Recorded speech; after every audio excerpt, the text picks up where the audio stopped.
start. So, Dreena, it would be awesome to get started with a little bit of your personal journey into the world of veganism. What's kind of brought you here? Okay, it was a long journey. No, I don't really have that great story like you have, where it was something that just kind of overnight made a big difference for you, right? So I began in my early 20s moving into the plant-based diet.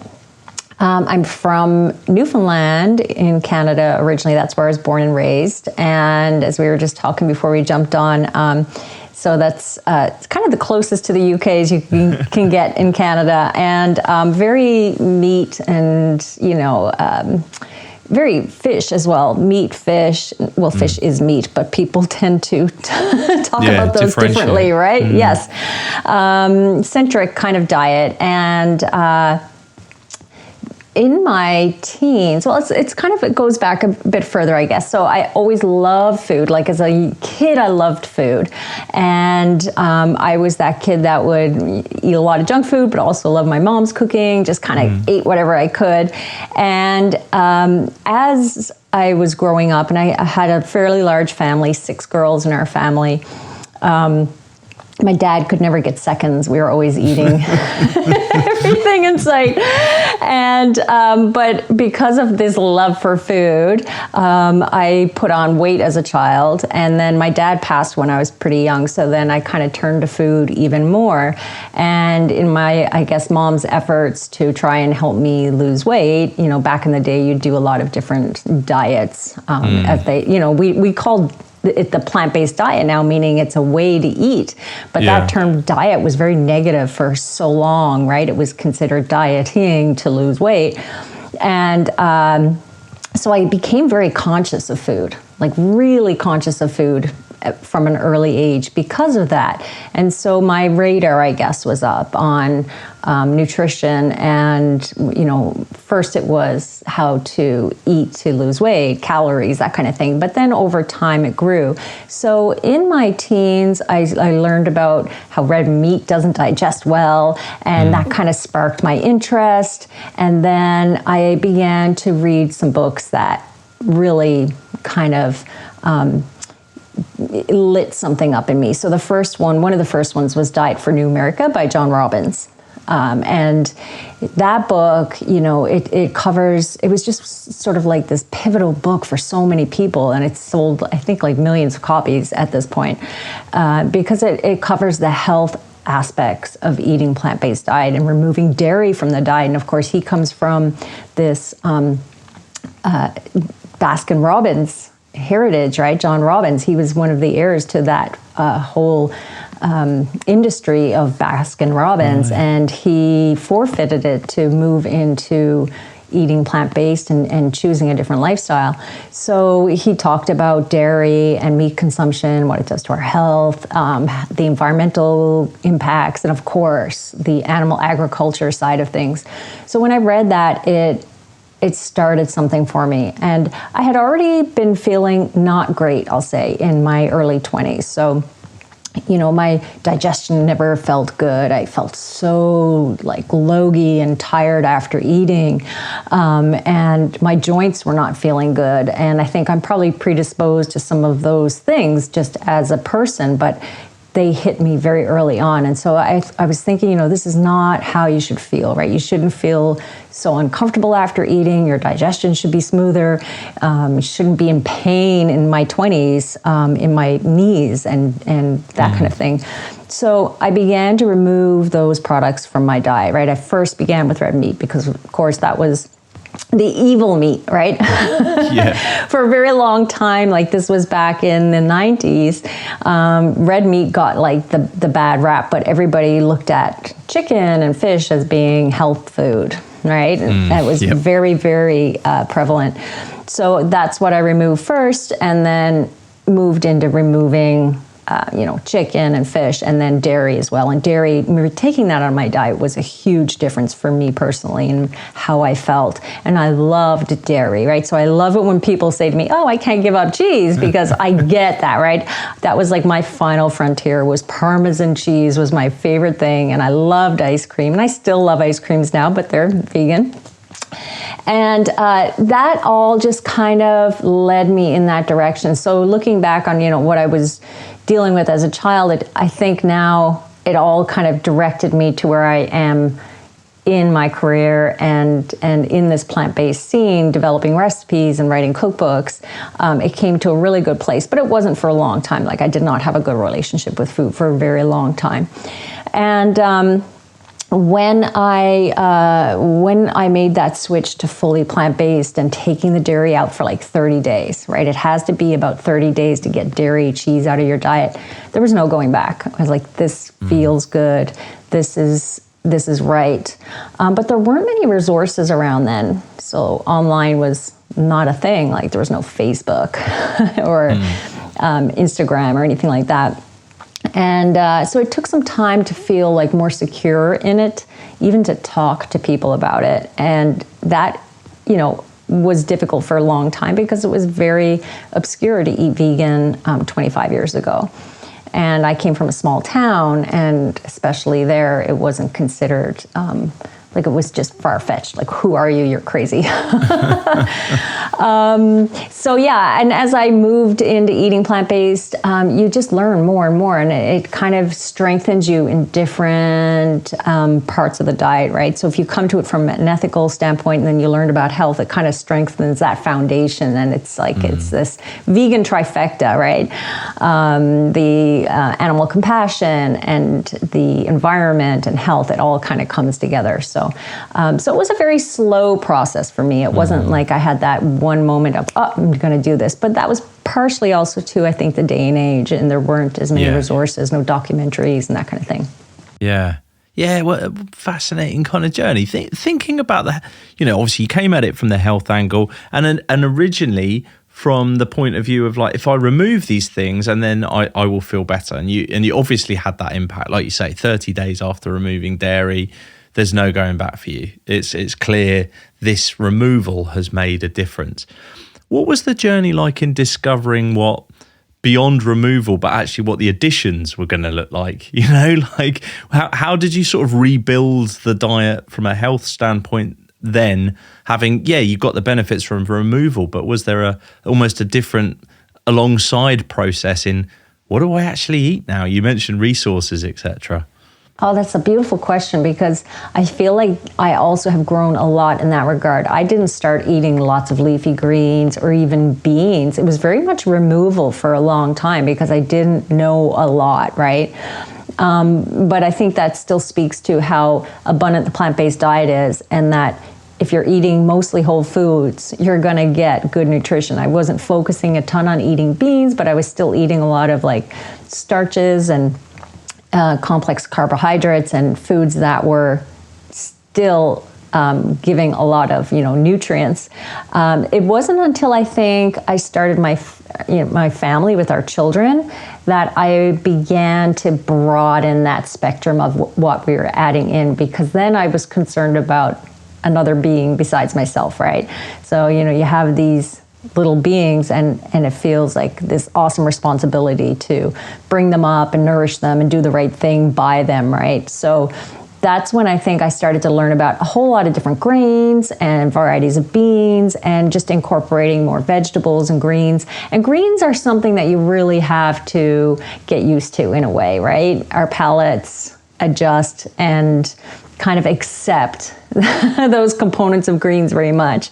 And so, you can start with the sweeter like lettuces and then maybe spinach, and then you move into the more bitter greens, and then the sort of cruciferous greens with kale and collards, and those are much more bitter. And that takes time to kind of open up to our palates adjust over time. So that's such a good question, because I think we all need to kind of expand our repertoire, and it happens over time, but it doesn't usually happen within a few months. It takes time to kind of work into getting comfortable with cooking the foods, right? Preparing the foods, cooking them, and then also our palate enjoying them, which really, really changes over time.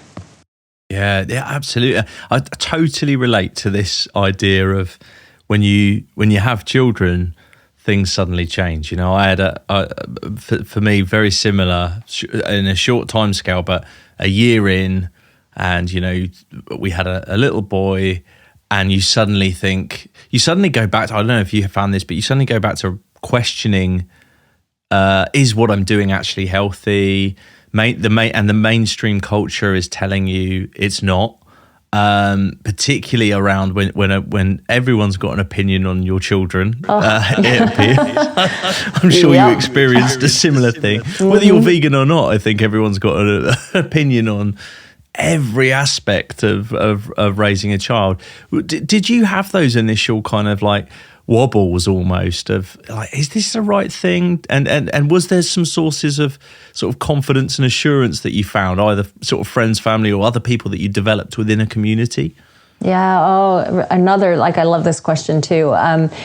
It is not easy, right, to have that backbone when you're in the midst of an appointment with a professional, right? You're seeing your doctor or something else is going on, and you have that, larger than life, it feels in the moment, professional speaking to you, and they ask something about your diet, and you know that they don't either know much about eating plant-based or they don't accept it in what they do, right?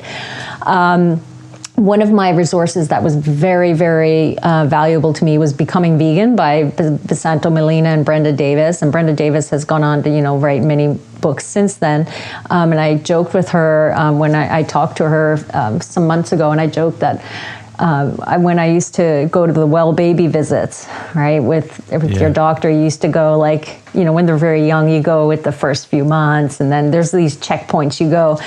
And I'd come back and I'd like cry into those pages because our firstborn was on the 10th percentile, right? So she was born on the 10th percentile.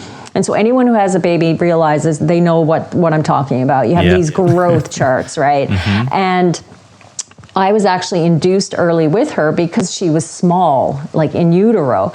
And I think when looking back, and we know now, my dates were off. So that's why she was small. But everyone, they're not everyone, the professionals in the moment were thinking there's something going on, there's something wrong, there's something with the placenta, I was running tests on me all day long for about 2 weeks. I was, having tests, and then they said, let's just induce and take the stress out of what's going on, because it was stressful. And so she was small for dates, but all through her journey, she was always on that 10th percentile. And as a mother, I wanted to bump her up, right? This is what we do. We think we can control nature like that. I can force her to be bigger. So I would try to find ways to get all those deeply rich, calorie dense foods in her and take her to weigh in. And she was still on the 10th percentile. My second child was on the 50th percentile. And guess what? Always stayed on the 50th percentile, because at some point you stop measuring and weighing, right? Once they get past a year and a half, that you don't keep up with that. Yeah. And it was a big lesson for me to understand that, one, through all that time, there were a few people that were really helpful. I had midwives through my births, but also in the hospital. And one of the midwives was a naturopath, and she was supportive. She didn't discriminate against the diet, and she just explained, listen, if you're doing this, you need to breastfeed for 2 years because they need mammalian milk. And so that was something I knew I either had to do, or I had to find a way to supplement with that, EPA, DHA for them when they were little. So having that kind of welcoming approach rather than someone who's looking down on it, right? That was helpful. But I did use that Becoming Vegan resource a lot, and really had to accept that, our children come to us in a certain way, and yes, we nourish them, but there are genetic forces in play. And now, since raising them, our girls are now 20, 16, and 12. The third one, by the way, I'll mention, I never followed the growth chart or measured and weighed, because I realized, hey, I kind of finally figured that out, Jim, right? It's okay. But we do that as vegans, right? We think, oh my gosh, my child's in the 10th percentile, I must be doing something wrong. When those charts, someone has to follow along that chart somewhere, right? There's always going to be someone on the 90th or the 10th, and your vegan baby could be at the 90th, and your, standard American diet child could be at the, 5th percentile. That's how it is. A lot of learning and just having to accept certain things along the way. And it's a range, right? I think that's the thing it's like, it's a healthy range, but yet you have it in your head that your child needs to be 50 or above, or they're not doing well. I totally relate to that. I remember I don't know if it's the same over in Canada, but in the UK, we've got the little red book, and we plot the chart in the little red book, and you're given it. We go to weigh in, and there's a sense almost that when you go to the weigh in, that people are looking over and they sort of somehow know that you're vegan, and they're probably all going, oh, it's because the child's vegan that they're under whatever the thing is. I totally relate to that, and sounds like you found the confidence in your own experience to know by the third. It took a while, and I shed a lot of tears for sure, because we feel, I think, that we have to prove it's the right thing, or for a long time we felt we had to prove it was the right thing. Thankfully, like, all the resources are there for us now, and the science and information saying this is such an abundant diet, not just okay, but healthy, right? And at the time, for me, it felt not just odd, but that people would view it as being risky or dangerous, right? So that's a hard thing to take on as a parent, to have that feeling of judgment from people. So you definitely have to have a backbone in those moments and know that you're doing the right thing. Have the resources, know that you're doing, we tend to educate ourselves far more than most people do on nutrition anyhow, right? Totally. We really do. But I think it's that thing that, if you have a cold, someone might say, oh, it's because you're vegan. Right? Yep. Totally relate. I'd love to get your experience on this, and maybe this is selfish of me because of my personal. I'm in this particular point in my sort of journey as a dad and a parent. 3.5-year-old, obviously, and going to nursery. You start getting invited to the nursery parties and things like that, friends' houses, bits and pieces, and they get their own opinion. At this age, which obviously this is not new news to you, but to me as a dad of a small, everything was really cool, and then he woke up one day and had an opinion about everything. How dare they? Exactly, at 3 years old, and I was for some reason I was surprised by this. And one of those opinions was that he didn't like vegetables for a period of time. Have you been through that? And obviously, what's the kind of top tips? Because as vegans, that's kind of what we want them to eat, is this whole food plant-based diet.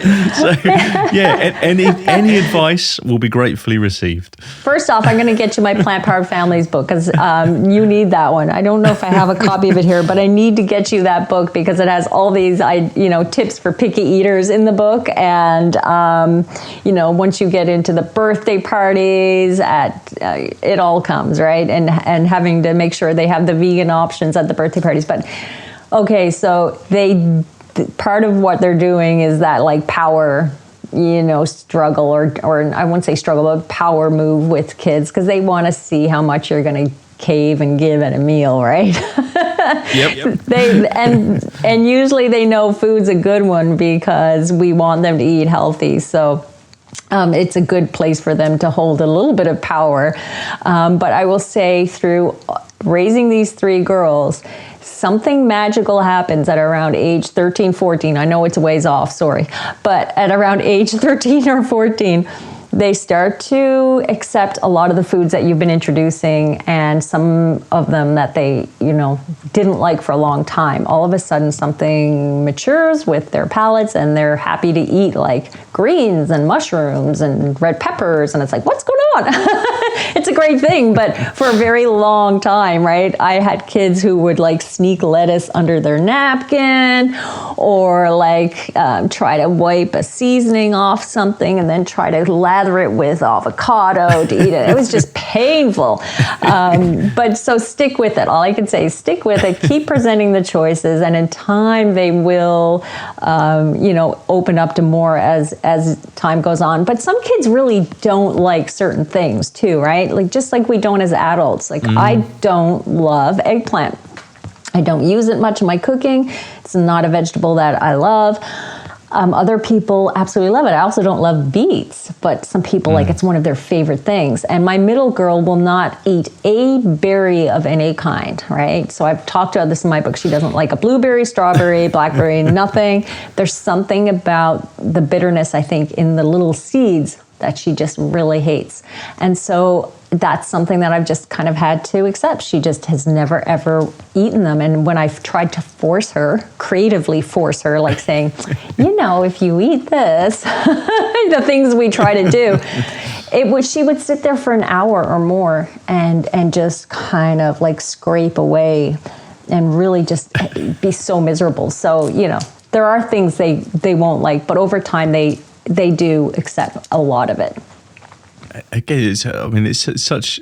When you say it, it sounds obvious, but it comes from wisdom and experience. But you're absolutely right. I was only having this discussion this evening with my wife and my little boy about how I don't really like pickled onions. Can't stand them. Haven't since I was small. They're not for me, and I'm not missing out on a major food group. But it just goes to show your palate's your palate, and so there is a bit of that, as well as obviously the like you say they're trying to seize a little bit of control over their lives, which I guess is all natural and normal. Totally right. They realize they soon have this like little bit of power that they can work with. But also the thing is too with like if you look at the vegetable and fruit world, usually there's something in one category that if you don't like it, there's another option that's very similar. So for instance, we talk about the colors of food. So if you're eating orange vegetables and fruit, if you don't like carrots, but you love sweet potatoes, you're basically getting the same nutrients in that orange, orange colored vegetable. Similarly, if you really don't like broccoli, but you like kale, where they're both cruciferous and they're both giving you, those leafy green kind of components. So there tends to be, it's almost like nature's figured that out for us, right? They kind of give us enough options that we can pick and choose and say, well, I'm getting the oranges and I'm getting the purples and the greens and, something will work. It's like you say, it's funny. Nature's kind of figured this stuff out. So absolutely. On that note, and obviously I want to come on to the book because it's an absolute kind of Bible, I think, of just some wonderful things that you can cook together as a family, and you can certainly get the whole family involved and get like a really balanced and varied diet, but with some real kind of home cooking favorites and things like that. So I absolutely want to come on to it, but I do want to ask you a question from your experience, because being vegan for this period of time, bringing up children in that way too, it's always on my mind. So it would be remiss of me not to ask, with your kind of the benefit of your experience, when you kind of first went into this diet, I'd imagine the world of pre-prepared, the world of fast foods, the world of convenience didn't exist to anything like the degree that exists now. I was speaking to somebody who was vegan for a similar period of time, who talked about going to, traveling at some distance to get powdered soy milk and things like that's this. Dismal. And then stirring the lumps out of it in their coffee and things like this. Not very nice at all. I'd love to get your view on it, because obviously what struck me about the book is you talked about needing to learn to cook, needing to learn to really embrace that in order to make sure that you did feel all the benefits from a health standpoint. What's your view on the way things have moved? Do you see things positively? Do you view it with a bit of trepidation? I'd love to get your perspective. It's we kind of have everything we want right now, don't we? I mean, we're a little bit spoiled almost as vegans, except for the fact that all of these alternatives are generally very pricey, right? Most of them are a little bit, not all of them, but a lot of them are pretty expensive. And so, you can spend a lot of money on little amount of food because it's it's a specialty product, right? Like nut cheeses or vegan ice cream, and I love all of these options. But there's a couple of things that if you come to the diet for ethics and that's wonderful, and you start eating these products and substituting them, over time you will need to move into, like you say, cooking and embracing more just whole foods and vegetables and fruits and beans and grains, because there's not much health in those foods, right? Especially the products that are made to be replicating meat or deep fried foods, where they're very processed and they're fun, but if you're eating those for lunch and dinner for a period of months, then you're just not going to feel great, and then you're not doing yourself a service or long-term the diet and the lifestyle a service, because it's not sustainable. So I think there's a general graduating out of those foods, or at least mostly out of them. Those highly processed convenience foods, great for transition, right? Obviously, great for our kids when they're out with their friends, and their friends are all going to McDonald's or A&W, and now we can finally get a burger there, and they can be with their friends and not feel ostracized, right? That's like the best scenario for me as a mom, knowing that my kids can have that normalcy in their lives where they didn't have it when they were younger. And I'd be bringing vegan cupcakes to parties and making things to, kind of tote along. Now they can feel more normal in those sorts of situations. But I came to the diet from a place of whole foods because, like you said, there was very little available. There were a couple of brands of soy milks. There was, I think, tofu in, water pack containers. We had this one little health food store that had tofu in big bins that you scoop out and put in a container. So it was really crunchy, right? It was way back. But I learned to cook with all these foods. I didn't rely on the substitutes. Now when I look, I'm like, wow, like we have everything from eggs to burgers and chicken nuggets and yogurts. There's everything. And there's a place for it, but really I think the foundation should be about 80 to 90% whole foods, and then enjoy those convenience foods when you need them, or the treats, because, we all want treats. Yeah, absolutely. And again, I think, you mentioned earlier that if you're plant-based, if you're vegan, you're probably going to have done, in fact, I'd say you definitely are going to have done a lot more research into your nutrition, generally speaking. And so, I think if you think about it, sort of flip it round the other way, folks who are kind of omnivorous don't live off this stuff. Back in my omnivorous days, I didn't live off fast food. I generally 90-10, 80-20. You kind of recognize those foods are what they are. I think sometimes in the early days, we kind of think, oh, okay, well, we can eat, especially the sort of the newly minted vegan, if you like, can come into it thinking, this is what I need to do. And then, like you say, it not only becomes unhealthy, but prohibitively expensive. And you can be left with a bad feeling about the whole thing, rather than feeling all the joys and the benefits of all the things that we know to be true, sort of thing. So, yeah, I think absolutely, again, sage advice, and a place to go to for a resource, obviously, is the book. So nice segue. Let's come on to it. So what inspired you to write a book, and what experiences has kind of led to it that you thought, this is a resource that needs to be kind of made, and I need to be the person to make it. Yeah, well, I wrote my first cookbook came out in like 2001, and it was after my husband's father had a heart attack, and he was someone like most people who have heart attacks. Not most, but a good portion, I guess I'd say. Excuse me, you would never know they have heart disease, right? They look generally okay. They don't think they have any health issues.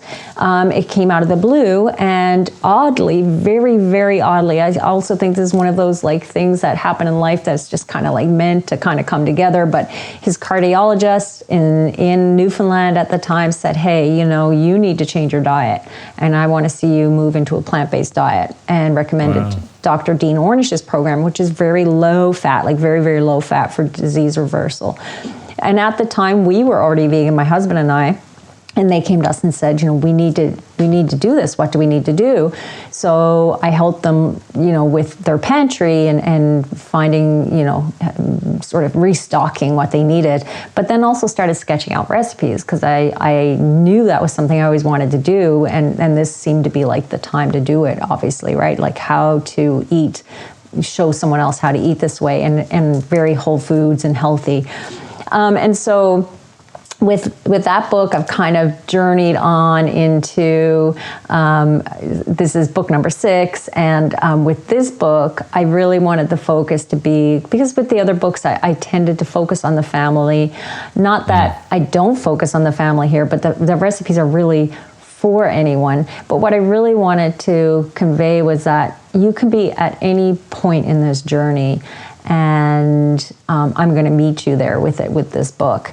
So not just that the recipes, like the title, Kind Kitchen. Yes, it's a diet that's kind to our health, kind to the planet, kind to animals, but also how I approach it with people, and how I have always tried to be in the community is to meet you where you are, and not judge, and not shame if you slip up or whatever, but to just help almost coach you in the direction of eating this way. And with these recipes, I do the same. So I tried to shape the book in a way that it sets you up from grocery store to making the recipe. So here's what, when you're doing your shop, when you come home, this is what will make the process easier. For instance, getting all your veggies just quickly washed and prepped and ready, and batch cooking. I give tips on batch cooking, and then I have a frequently asked questions section, so I answer all the questions that people tend to ask me through forums and through, social media. And then the recipes themselves are easy, like in the sense that after writing a number of books, and there was a time I liked to get really fancy with the process and like do things in steps, and then I had kids. And then I realized that was not fun anymore, having all these steps. And really all I wanted to do was to make the cooking process as efficient as possible. So that's what I really also offer in this book, is like, here's what we're making. Rather than have 3 steps, we're putting everything in the casserole dish or everything in the food processor. We're getting this in the oven, and it's going to be delicious and wholesome and not require too much effort on your part. So thinking about that, I think it really struck me, you mentioned about meeting people where they are. I think the book really struck me as, like you say, I'd hate to say it wasn't as if the recipes were simple, or they were like, but they weren't complex. They weren't like overly intricate. They weren't intimidating, I think is probably the word. I've picked up a lot of vegan cookbooks in the past and felt a little bit overawed and a bit like, this is a little bit beyond me. And I think that's when I find, the convenience foods or the alternatives, or perhaps even just a less rich diet that I am cooking, but it's not quite as varied, because some of these things can be a little scary. The recipe list, the ingredient list, the kind of where to get these ingredients, so on. You think, where do I even start? It struck me as that was really thought about. Thinking about, like you say, the kindness. If I had just picked up this book, how would I feel? Which I think is quite remarkable, considering you've been in the vegan world for a long time. So it would be easy to say, it would be easy to become almost complacent to that, and to think, well, everyone knows this kind of stuff. I know sometimes I catch myself 4 years in thinking, it's easy, isn't it? You catch yourself sometimes. I do it now and then, thinking, well, everybody knows that about X product or so on, how to cook kale, but not everyone does, So that was, it really struck me. How have you managed to maintain that over the years? Have you kept a real kind of community around you who perhaps aren't necessarily vegan and so on, and often talk to them about this kind of thing? How have you done that? Yeah, well, that's, it's tricky, right? Because with when you're creating recipes, for myself, I want to offer something new. I want to offer something interesting, something maybe somebody hasn't tried before, but at the same time, I want to offer recipes that are well-rounded for people that want to eat just real food, right? That they want to just make doable recipes so that it's not overwhelming, not intimidating, like you say. Because most of us, that's not what we have time for. If we want to entertain, that's when to pull out, the book with the fancy recipe. But even that can feel like too much to do, right? We're putting a lot of pressure on ourselves. And most of us just want to eat good food day to day and not feel like it's going to be a huge daunting process. I do have I have to say, I have an amazing community that through my social channels and my newsletter that I've, kept sort of in touch with over the years. And there's been people who have tested recipes for me from the beginning and who have been with my work from the beginning. I had this one lady who, bought my very first book.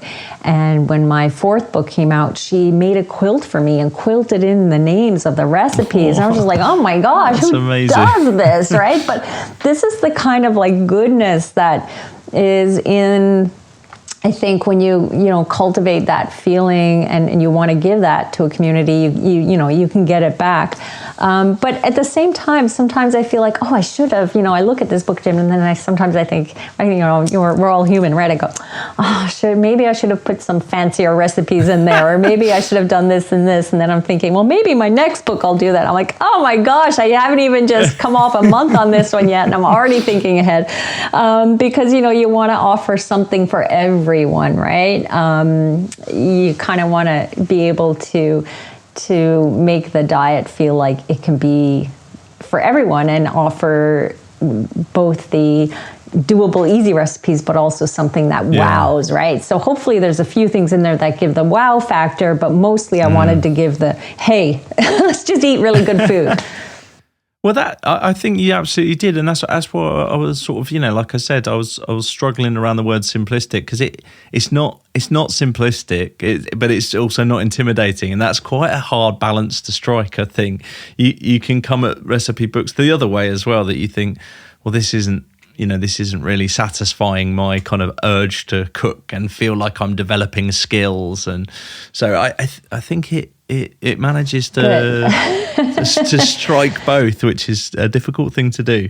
Absolutely. For folks who are just coming to veganism, or perhaps folks who maybe have been in the vegan world for maybe a few years, but particularly if they're a few of the recent years, maybe they came through the route I did, documentary route and so on, and grew up in the sort of the Beyond Meat generation of vegans, if you like, which I've just coined as a That's term. That's a good one. That's true. Yeah. But if they've come up in that generation and they think, do you know what, now is time to take control of things from where do they start? If we think about going to the, as you've done in the book, if you think about going to the supermarket, the grocery store, wherever, what are the kind of staples you'd say these are the ingredients that you need to get your head round as a new vegan or a vegan looking to become a little bit more whole food, plant-based and cooking from scratch? Yeah. Oh, awesome. So I'd say first, don't be afraid of the starches, right? A lot of people tend to think that we have to focus so much on protein and that eating things like potatoes potatoes have gotten a bad rap for a long, long time, right? Potatoes are a wonderful food. We should all be eating them. Unless you have an allergy to potatoes. So, those really good starchy vegetables, potatoes, sweet potatoes, root veggies, winter squash, those are wonderful staples to incorporate into your diet. And if you're nervous about cooking them, I always say just throw them in the oven and let them roast up, because that's the easiest way to cook anything, like, a potato, sweet potato, again, winter squash. You're not having to peel it and worry about, the cutting, because those winter squash, they're like beasts, right? Trying to cut into them. And I tend to roast them whole so that you don't have to hack at them because they're big and difficult to work with. Then also pick a couple of grains that you like. So for me, we love quinoa, we love brown rice and different varieties of rice. I don't utilize other grains quite as much, like millet, amaranth, but if you want to explore those, great. But I think focus on a couple of new things rather than a whole bunch, right? Don't go out and try to, get every new vegetable that you haven't tried. Like maybe just one new vegetable a month or one new grain a month. And so if you're focusing on the beans, whole grains, a couple of whole grains, a range of vegetables and fruits, and of course your leafy greens, you want to get those in there, then you're really set. And nuts and seeds as well. I like to encourage people to use seeds a lot. I tend to work with seeds a lot in this book as well, versus, not that I don't use nuts, but I do use them. But I have a lot of people that have nut allergies, right, that I've connected with over the years. So in the book, I offer recipes that are traditionally nut-based in plant-based cooking, like, say, a cheesecake, right? We make a cheesecake with raw cashews. So I have one that's nut-free in this book and also oil-free. So encouraging people to, kind of expand their horizons with using things like pumpkin seeds, sunflower seeds, and that kind of thing. But, if it's a big leap, starting with one thing that you love a lot, like if you love potatoes or you love sweet potatoes, then start making those more of a staple in your diet and build around them, right? So sweet potatoes can be not a side dish. You could stuff them with like salsa and make almost like tacos with sweet potatoes. You can make a pasta sauce with them. You can add them to soups and stews and all kinds of things. So making that one element that you really love more of a focus and building around it. Absolutely. Yeah, great shout. Actually, if I think about the beginning of my journey, the roasted tray bake of vegetables was the absolute go-to, the staple of like, I don't know what to do. Let's start with this. Right. And you still love it too, right? You could do a big tray of roasted vegetables and still love it. Yeah, there's a that and hummus were like the kind of like, and I quickly cottoned on to homemaking hummus. Like, yes, a shop bought is expensive, and pretty much no rubbish. difference. It's not as good. Very oil heavy as well, and in fact, I noticed a wonderful hummus recipe in your book, in the new one.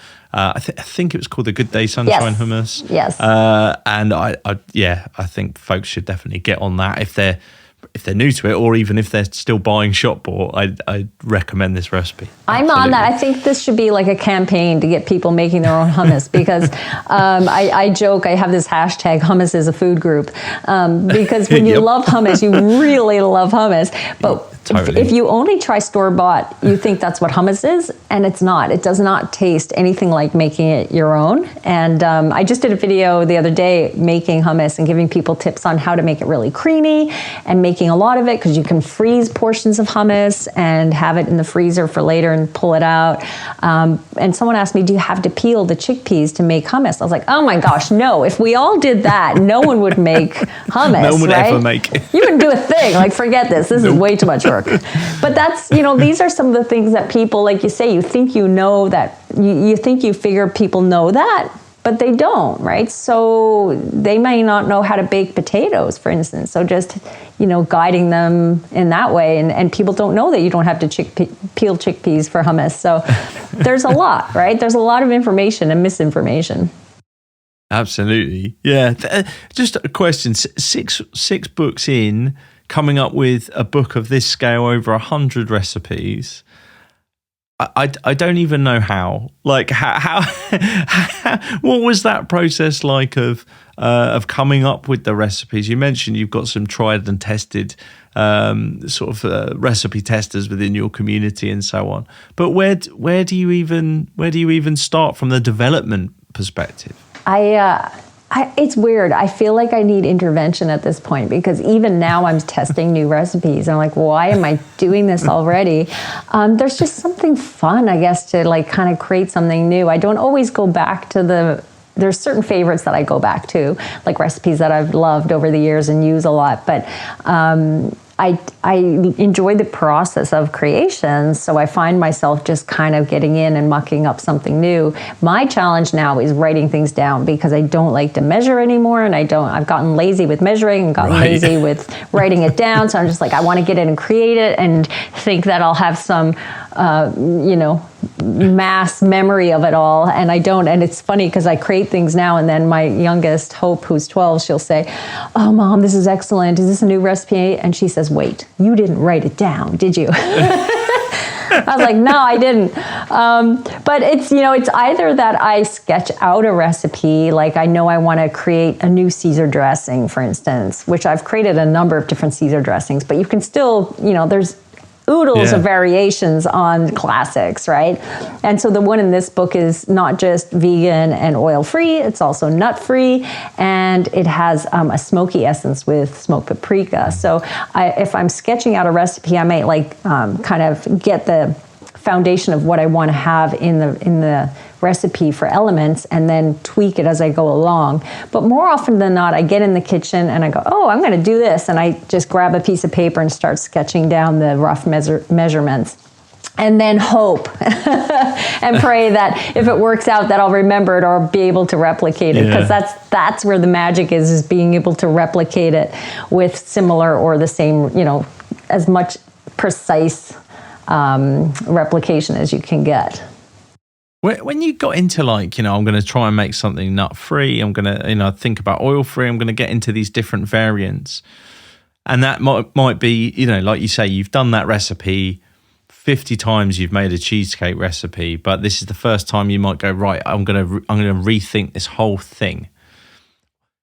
How much trial and error is there in that? And I guess is there a greater degree of pride when you get to the end and you've I've nailed it? I always put it on Instagram once I've nailed it. I'm like, look at this recipe.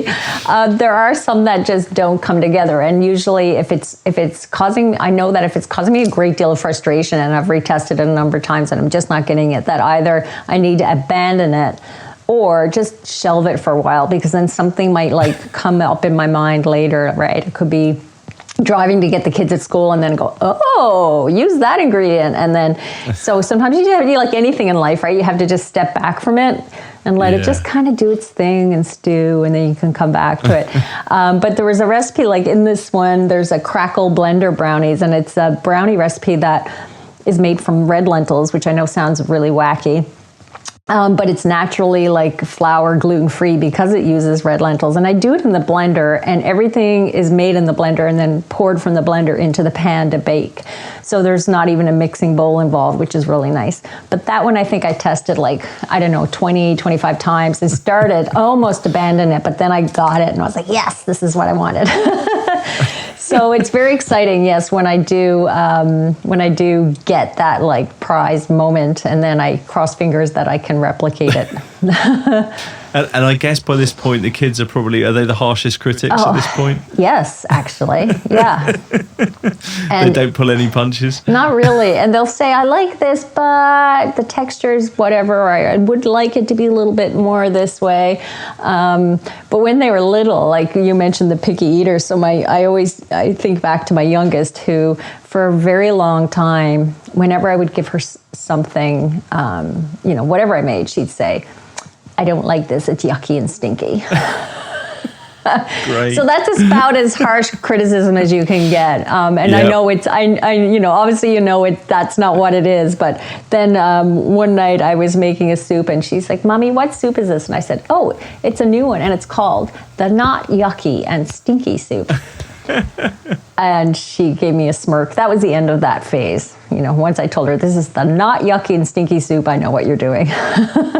I might try that one because I'm in that stage right now. Yeah.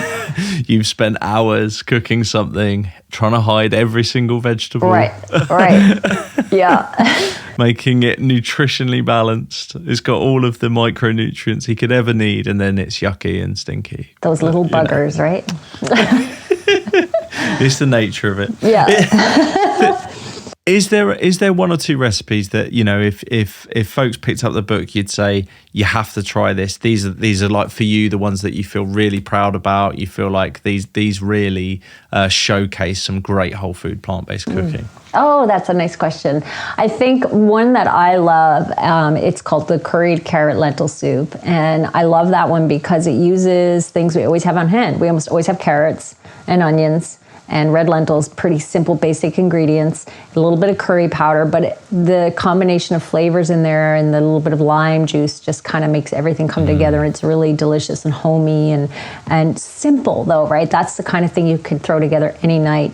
A lot of my readers are loving the lentil and sweet potato meatloaf. So it's like a loaf, you know, a meatloaf kind of thing made with lentils, but also has sweet potato in there. A lot of people are loving that. Let's see, those are a couple of my favorites, and you know, I could go on about the desserts, but yeah, I think those ones, like for savory recipes, those are probably a couple of my favorites. And and there's another queso dip that I make with pumpkin seeds. I love that one too. Absolutely. Oh, you get me hungry now. It's time to eat. The meatloaf one actually struck me because that was the one that sort of just rung bells of like home comfort food, traditional, feels family friendly. Just, it was one of those that I felt like this is the kind of thing that you know, as somebody who's a parent and so on, and has a you know, family around, that's the kind of thing I think, you know, everyone just enjoys eating, and it just, that recipe did really strike me actually as one that should be there, you know. So yeah, I was pleased to see that one. Oh, awesome. Yeah, I actually had a reader made it just like yesterday for her family, and she said, I've made many loaves, like many different vegan meatloaves, and my family said this was their favorite. So that was really nice to hear. Not that, you know, it's always everybody's favorite, right? Everyone has different tastes, but it's become popular already. So I love to hear that, because you should have that kind of like classic homey comfort food, right? We all want that. And when you can make it wholesome, when you can make it vegan and also wholesome, it's a bonus. 100%. Well, look, time is getting away, but I absolutely want folks to know where to pick up a copy of your new book. So where would they go to pick up a copy?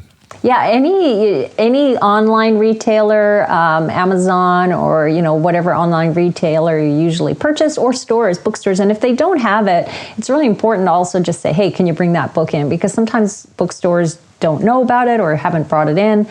So either way, and they can also go to my site, Dreena Burton, myfullname.com, and I've got information there.